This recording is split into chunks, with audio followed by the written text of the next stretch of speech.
last topic we discussed was player movement, and we are going to continue with that. So, next topic is implementing jump action in Unity. So, in this section, we are adding a functionality to allow the character to jump and fall in the third person 3D game. So, this requires handling both jumping action and naturally falling due to gravity. So first is scene setup, which is adding platforms. So before we implement jump, we need something to jump onto. So we should create a we need few platforms by adding cubes to the scene. So yeah, create a cube and then adjust its position and scale, move and resize the cube so they serve as raised platforms for the player to jump on. And so next is jump and fall logic. So in Unity, you can handle jumping and falling by applying forces vertically. We'll use gravity to pull the player down and apply a upward force when the jump key is pressed. So this code will be added to the relative movement script. Uh, so let's go to the code. So here we are adding a jump speed. Jump speed is the speed at which the player will jump upward, and we have a gravity. Gravity is the constant force pulling the player downwards when they are in the air, and we have terminal velocity. So terminal velocity is the maximum speed the player can fall to avoid falling too fast. And we have minimum fall. uh, it's a slight downward force applied even when the player is on the ground to ensure consistent grounding. And what else? So in the start method, inside the start method, we initialize a vertical speed to a small value. So vertical speed is equal to minimum fall. This means that it starts with a slight downward force when grounded. And in the update method, we check if the player is grounded and apply vertical forces accordingly. So for ground check and jumping, we use char uh, char controller dot is grounded. The char controller dot is grounded is to check if the character is standing on the ground. If true, the player presses the jump button. By default it says the space bar, and the vertical speed is set to jump speed, and launching the character upwards. And if the player is not jumping, we set the vertical speed to uh, minimum fall, and which applies a small downward force to keep the character grounded on uneven terrain. So when it comes to falling, if the character is not grounded, which that means in the air after a jump or walking off a ledge, the code applies gravity to the player by incrementing the vertical speed, which is the vert speed, with the gravity. And the falling speed increases over time, creating a natural falling arc. To prevent the player from falling too fast, we cap the speed at the terminal velocity. And movement vector. So the calculated vertical speed, which is vert speed, is assigned to y-axis of the movement vector. This ensures that vertical movement, jumping or falling, is included in the final movement calculation. And the movement vector is multiplied by time dot delta time to ensure the movement is smooth and frame rate independent, so the speed doesn't change with different frame rates. And finally, we have char controller dot move, which applies this movement to move the character in the scene. So now the player should be able to jump when the jump button is pressed, If the player walks off a platform or jumps, they will also fall naturally due to applied gravity. This setup gives your character realistic vertical movement, enabling both jumping and falling with smooth transitions between these actions. And next topic is we'll modify the ground detection for handling edges and slopes. So in many games, ground detection is crucial for ensuring that a character can jump, fall, uh, walk in a natural way. So Unity character controller component provides a simple property called ease grounded to detect when the character is touching the ground. However, this method doesn't work perfectly when dealing with edges or slopes, as the character can appear to float when stepping off an edge or gain unwanted footing on steep slopes. So we will modify the default ground detection using ray casting to make it more precise. So the problem with the default ease grounded is when a character walks off on edge, their collider may still be in contact with the platform. So ease grounded still returns true, making it look like the character is floating. And if another problem is if the character stands on a steep slope, the collider touches the ground at an angle, which can trick is grounded into thinking that the character has solid footing, allowing for jumping even when they shouldn't be able to. So the solution is for this is raycasting for ground detection. So to overcome these limitations, we will use raycasting, a method that shoots an invisible line or ray from a point in space to detect objects uh, it hits.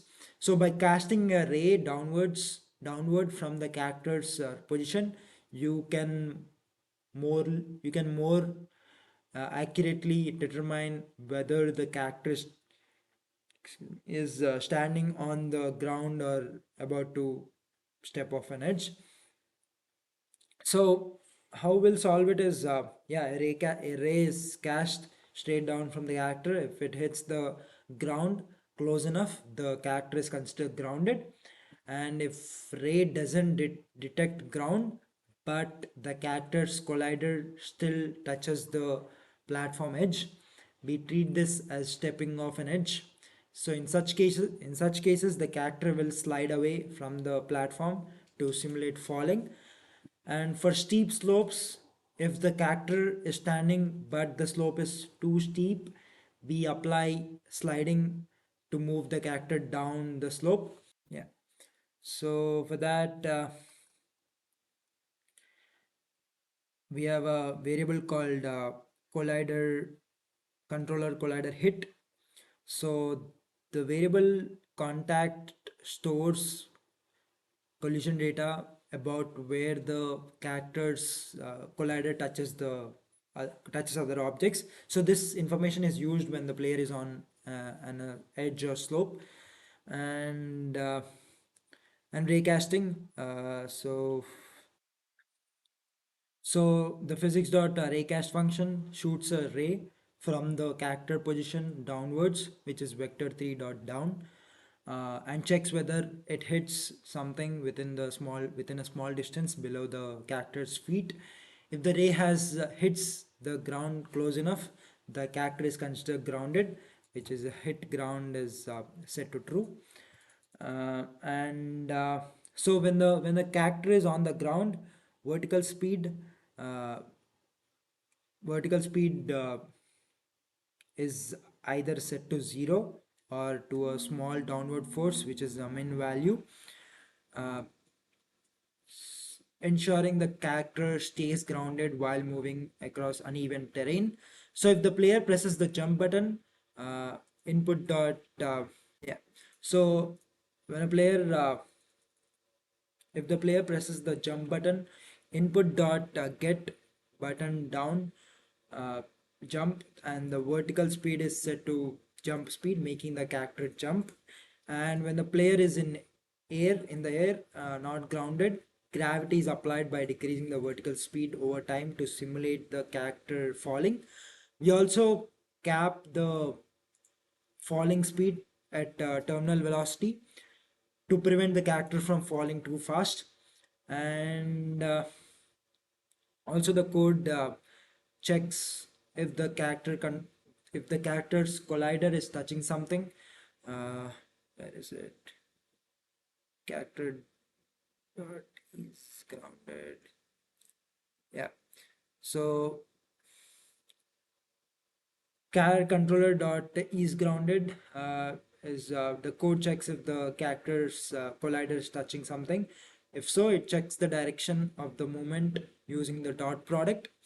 And so the dot product between the movement distance and the collision normal helps determine whether the character is moving into an edge or slope. If the dot product is negative, the character is moving into the slope, so we push the character away from the platform. If the dot product is positive, we allow the character to move normally while sliding down a slope if necessary.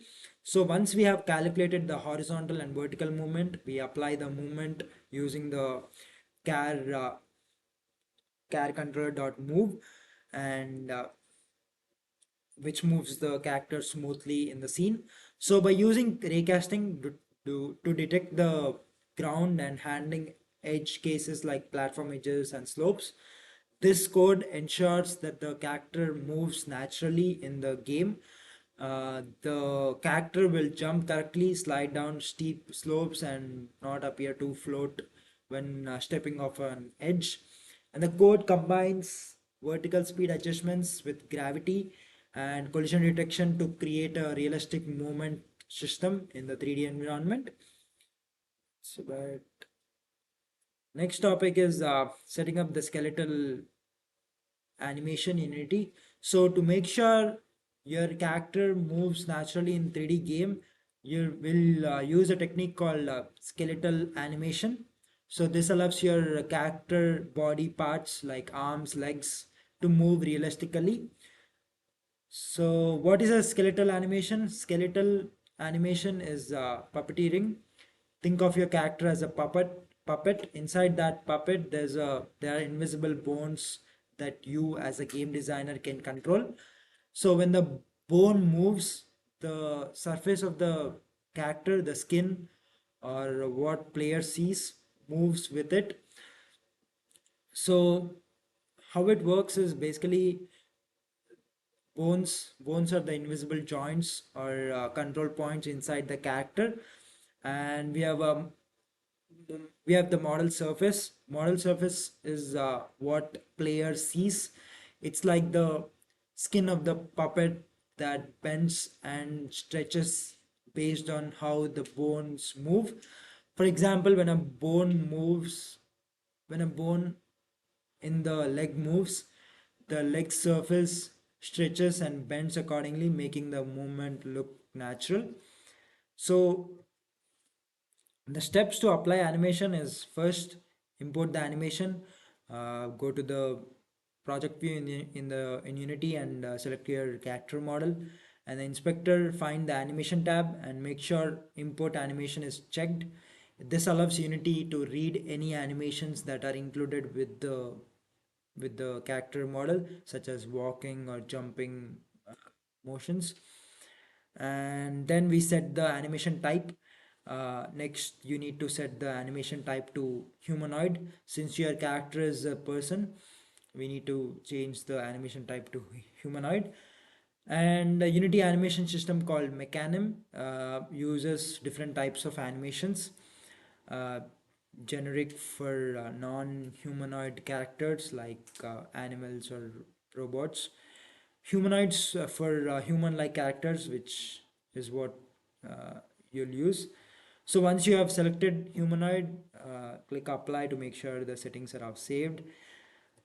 So you might see a warning about extra bones, like the spine 3 is between the humanoid transforms. This just means that the character model has some additional bones that Unity didn't expect. So don't worry, this is not a problem and won't affect how the character moves. So why use skeletal animation? Skeletal animation is great for characters that need to move in a flexible way. For example, a character running with will need to swing its arms and bend its legs in a fluid motion. So by controlling the bones inside the character, the game can make these movements look natural. It's like moving the joints for a puppet, and the rest of the body follows smoothly. So once you have set the animation type to humanoid and imported the animations, your character will follow these animations when it moves in a game. For example, if you press the forward key, the run animation will play and making the arms legs move as if the character is actually running rather than just sliding across the ground. So by using skeletal animation, you're transforming a static 3D model into a character that looks and moves like it's alive, responding to the player's controls. And next is defining the animation clips. So this is a critical step to make your character come alive by assigning different movements such as idle, walking, running, jumping. So let's break this process step by step. So first we need to understand the animation clips. So animation clips are individual movements or actions that a character performs. So in a 3D game, you typically have different clips for various actions. So like when the character is standing idle, standing still, which is idle, walking, running, or jumping. These clips are stored as a part of the character animation file, and we can cut them out from a longer timeline. So how to define animation clips in Unity? Uh, Select your character model in project view, and in the inspector you can choose the animation tab. This is where you'll define the clips. And in the clips panel you'll see a list of animation clips. Initially there's only one long clip, but you will want to split into several smaller clips. And you can use the plus button to add new clips, minus button to remove existing ones, and set the frames, start and end frames. For each new clip you'll need to specify the start and the end points, which are the frames where the particular movement happens. And looping animations, so for actions like idle, walking, or running, which need to repeat seamlessly, you check the loop time and loop pose options. This ensures that the animation will start over from beginning once it finishes without looking awkward. And next step would be root transform settings. So the root transform defines the base or the anchor of the animation. So in the skeletal animation, which moves bones in the character model, the root is the base of the skeleton. So for root transforms, set uh, set three options: the body orientation, which controls the body's facing direction, and the center of the mass, which keeps the character balanced, and the center of mass again. Uh, this further fine tunes balance and positioning. So next is looping animations. So for an animation that repeats like walking or idling, we set it to loop. Unity will check whether the first and the last frames of the animation match in pose. A green dot means they match perfectly, making for a smooth transition when the animation loops. A yellow or red dot suggests that the start and the end poses doesn't align well, which could make the loop look unnatural. So last one is mechanism. So mechanism in Unity's animation system. that lets you manage these animations and apply them to models. So it's powerful because it allows you to share animations across multiple characters, meaning one animation like walking or running can be used by different characters without having to recreate it for each one. So this process of defining animation clips involves slicing a longer animation into smaller clips, ensuring smooth looping where needed, and setting up proper root transform settings. By organizing the animations properly, you ensure your character moves smoothly in the game, making the movements more lifelike and responsive. And next is setting up an animator controller. So to set up an animator controller for your character in Unity, let's break down the steps. First step would be you create an animator controller. You'll find that in assets, create animator controller and name it something like this. Will create a new asset for managing animations. Name this new asset uh, that makes sense for your character. And when you select your character in the scene view and the hierarchy in the inspector, you'll see that your character has animator component. This is where you'll attach the new animator controller. You'll drag the newly created animator controller into the controller slot in the animator. And next is access animator view. So you'll go to window animation animator to open the animator window. The animator window will allow you to manage and connect animations for your character. You'll see some default nodes like entry and any state. And next step would be add animation clips. In the project view, find your character model and drag the animation clips like idle, run, jump into the animator view. Each clip will create a new node in the animator. Idle should be a default animation since this is what plays when the character is not moving.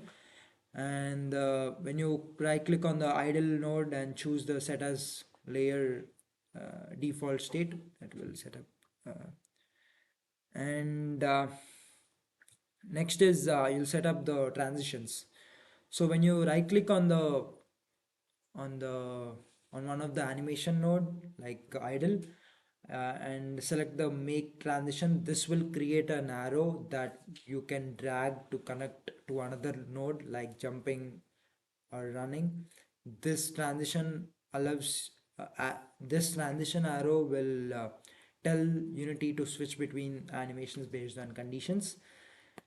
And also you'll need transitions between idle and run, idle and jump, run and jump. Make sure the transitions go in both directions. For example, from idle to run and from run back to idle. And next step would be creating parameters. So in the animator window, you'll see a tab called parameters. When you click on it, you can use the plus button to create new parameters. Parameters control when transitions between animations happen. And you'll also create a float parameter which is called speed. uh, this will help control the transition between idle and run based on how fast the character is moving. And we'll also create a boolean uh, parameter called jumping. This will trigger the transition to jump animation when the player presses the jump button. And next step would be adjusting the transition conditions. So when you click when you click on one of the transition arrows, like the one going from idle to run, in the inspector you'll see settings for the transition. And then under the conditions, you can click plus to add conditions.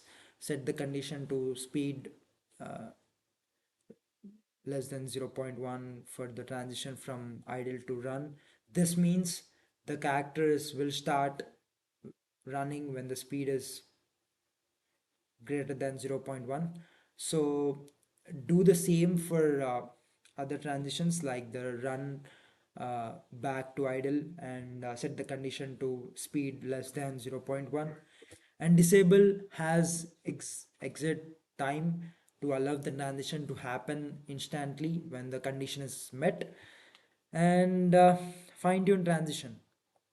So for the jump animation, you want it to play quickly. So when you select the transition to jump, you'll see a graph showing the transition time. Adjust that so that the transition happens faster. This makes the jump more responsive. And last step would be reorder transitions. So when you click on idle or run nodes and look at the list of transition, you basically drag and reorder them to make sure the jump transition is at the top. This ensures the jump will take priority over other transitions. And so after setting up the animator, test your game by running it, see how the character moves between idle, run, jump based on the player's input. You may need to adjust the speed for certain animations, like making run play faster by setting its speed to 1.5. So why use animator controller? The animator controller manages how characters animation are played instead of playing animations directly through code, which can get messy. The controller allows you to organize your animation and set up conditions for when each animation should play.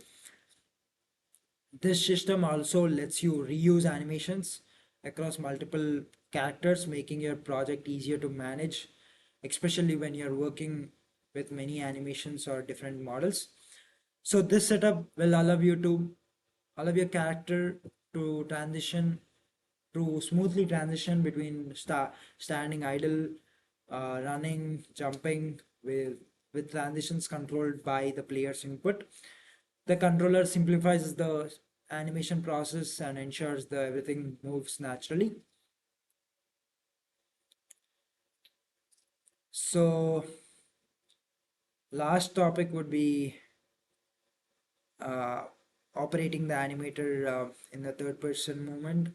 So in this step, we will discuss about integrating animations into the character's movement by using Unity's animator component in the relative movement script. So most of the animation logic is already handled by the animator controller we discussed about. So the code needed is minimal, but important for smooth transitions between states like running, jumping, idle. So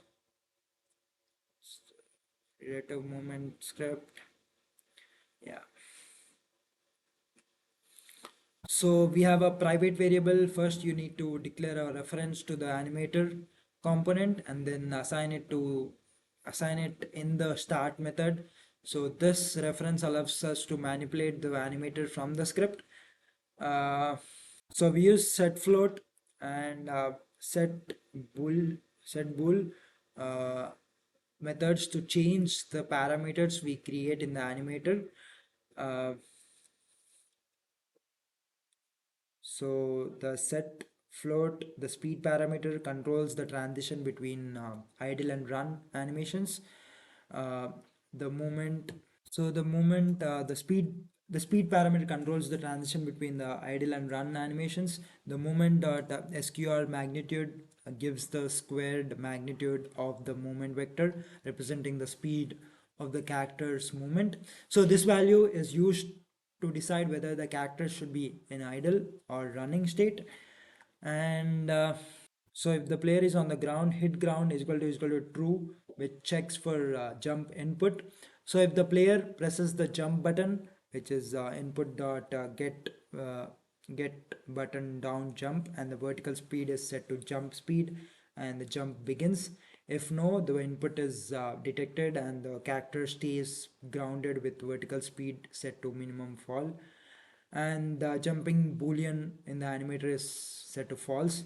So when the player is not grounded, which is hit ground is equal to false, we increment the vertical speed to simulate gravity, And if there's collision data, which is uh, contact not equal to null, it triggers the jumping boolean to true and playing the jump animation. So the code checks if the character is on the ground or in the air and updates the jump animation accordingly. So if the player is in the air, either falling or jumping, the jump animation is triggered. And the condition contact not equal to null ensures the jump animation doesn't start immediately when the game begins, even if the character briefly jumps before landing. So here animator values like speed and jumping are updated based on the uh, character movement and the player input. This approach ensures smooth transition between animations, idle, running, jumping, making the character look responsive to controls. So that's the end of the topic.